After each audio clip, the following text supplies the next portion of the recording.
Comment utiliser Microsoft Teams en réunion? Salut! Aujourd'hui, je vous montre pas à pas comment utiliser Teams pour vos réunions ici. Bref, on passe à la vidéo. Microsoft Teams est aussi téléchargeable sur Windows, Mac ou autre appareil, ou via votre navigateur sur PC. À vous de choisir simplement, selon ce qui vous convient. Dans cette vidéo, je vais aussi la télécharger et je vais vous montrer comment l'utiliser sur le web également. Je n'ai qu'à cliquer sur le bouton de téléchargement, puis sur Télécharger Microsoft Teams pour Windows. Vous pouvez télécharger le programme d'installation directement depuis le site web. Ou bien, vous pouvez ouvrir le Microsoft Store et le télécharger depuis là. Comme c'est un outil Microsoft, il devrait être disponible dans le Microsoft Store. Voilà, téléchargez-le là aussi, mais on l'a déjà. Donc je l'utilise ici. C'est parti, ça charge. En attendant, là, je vais m'inscrire et vous montrer comment l'utiliser. Pour utiliser cet outil ou cette application de réunion, vous aurez besoin d'un compte Microsoft. Si pas de compte Microsoft, cette vidéo explique comment en créer un aussi.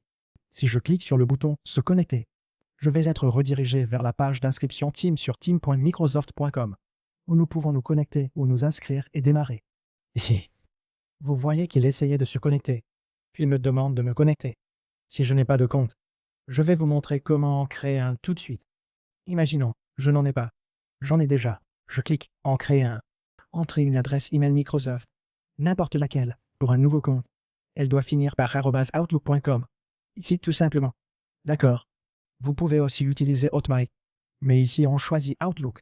Cliquez sur « Suivant », puis « Continuer ». Maintenant, créez un mot de passe sécurisé pour votre compte. Ensuite, sélectionnez le pays et la région. Choisissez la date. Indiquez âge et anniversaire. Et vous êtes prêt. Vous pouvez aussi créer une clé d'accès via un gestionnaire de mots de passe. La stocker sur une clé USB ou sur tablette ou portable avec lecteur d'empreintes. Choisir cette option aussi. Une fois que c'est fait, vous devriez être prêt. Maintenant que nous avons un nouveau compte, il va automatiquement nous connecter à Microsoft Teams et tout configurer pour nous. Parfait, c'est fait. Maintenant cliquez sur OK et continuez. Donc oui, c'est parti. Voilà à quoi ça ressemble. Maintenant, nous allons continuer et tout configurer. C'est un tout nouveau compte. Et voilà à quoi ça ressemble. Ici, vous voyez toutes les options. C'est simple.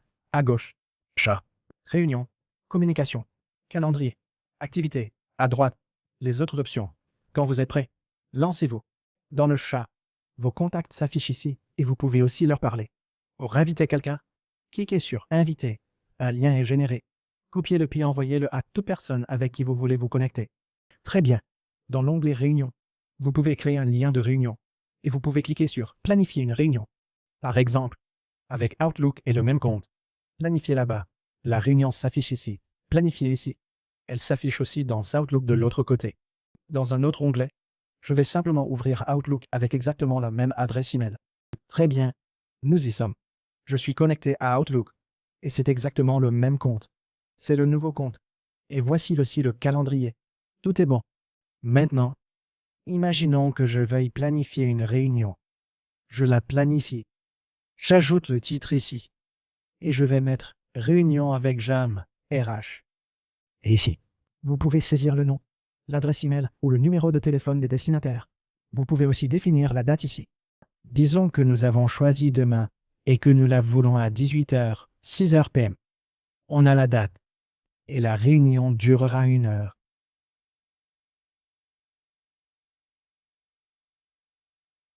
Vous pouvez aussi choisir toute la journée. Ajouter une récurrence. Ajouter un lieu. Et en dessous, ajouter des détails pour cette réunion. Comme vous voulez. Ici, vous contournez le lobby pour moi. Tous vos invités. D'accord? Et pour qui peut présenter? Seulement moi. Une fois terminé, tout est prêt. Vous pouvez continuer. Cliquez sur Enregistrer. J'active ceci. Puis j'enregistre. Nous avons maintenant une carte de réunion. On peut maintenant copier ce lien et envoyer des invitations aux personnes.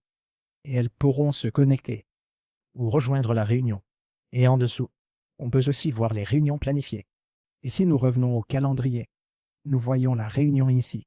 Et si je crée une réunion directement ici dans le calendrier, ça fonctionnerait exactement de la même manière. Par exemple, disons que je veux créer une réunion intitulée Meeting 24. Vous pouvez aussi la déplacer dans ces colonnes. Ces colonnes représentent des heures. Ici, c'est 30 minutes. Et ici, c'est une heure entière. Et ici, vous pouvez ajouter le titre. Puis, par exemple, cliquez sur Enregistrer. Maintenant, nous l'avons aussi. Et nous devrions aussi l'avoir ici, dans les réunions à venir dans Teams. C'est plutôt sympa. Le système est vraiment bien et facile à utiliser. Et on a aussi le contact ici. Mais ce n'est pas grave. Ici, on a l'option Meet et on voit juste ici 2 réunions avec Jam et une réunion avec Sarah. Et comme je l'ai dit tout à l'heure, comme on utilise des outils Microsoft, tout est interconnecté. Vous créez une option dans un outil, elle se répercute aussi dans l'autre, ce qui est plutôt pratique. Pareil pour le calendrier ici. Comme tout est déjà intégré, vous retrouvez tout ici. Vous n'avez même pas besoin de basculer vers une autre application.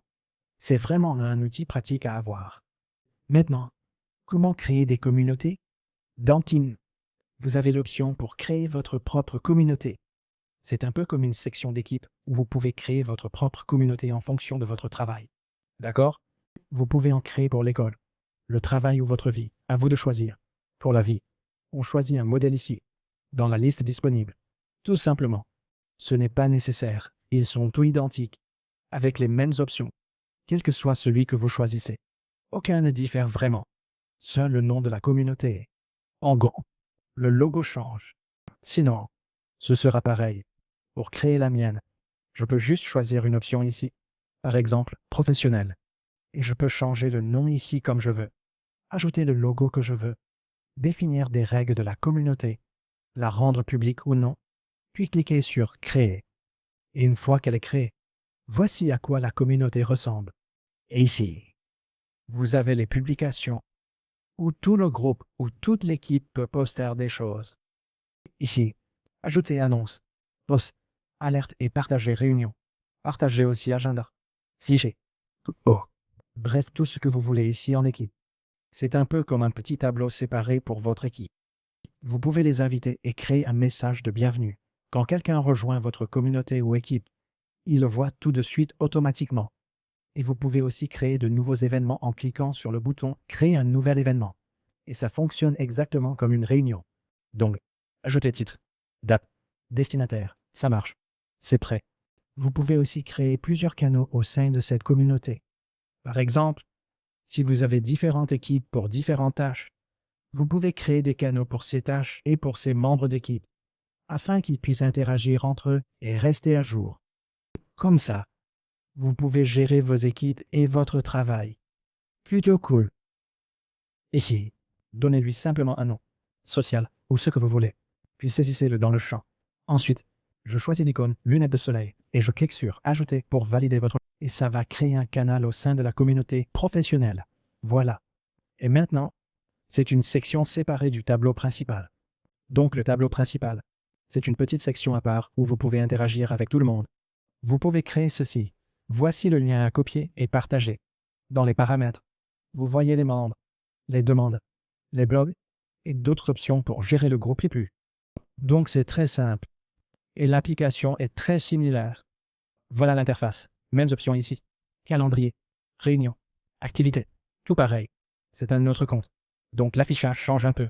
Mais c'est ça. Donc ici, je peux inviter des personnes en cliquant sur le bouton de chat et les inviter sur Teams en récupérant le lien et en l'envoyant.